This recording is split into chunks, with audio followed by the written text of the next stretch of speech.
একদিনে বিশ্বাস হারায় না, এই ভাঙনটা ধীরে ধীরে হয়। গ্রাম বাংলার অনেক জায়গায় এখনো প্রায় 80%-এরও বেশি মানুষ আনকোয়ালিফাইড গ্রামীণ চিকিৎসকের কাছে যায়। কারণ তারা ভালো ডাক্তার তা কিন্তু নয়, তারা বিশ্বাসযোগ্য, তারা সময় দিয়ে, তারা সহজ ভাষায় কথা বলেন, তারা রোগীর কথা শোনেন, তারা করেন না। অথচ অনেক সময় আমরা কোয়ালিফাইড ডাক্তাররা খুব কম সময় দিয়ে জটিল ভাষায় বোঝাই এবং প্রশ্ন করার সুযোগও রাখি না।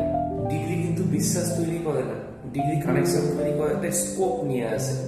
ফাইনালি যেখানে পরিষ্কার করে বোঝানো হয় না, সেখানে কিন্তু চিকিৎসা ব্যর্থ হয়।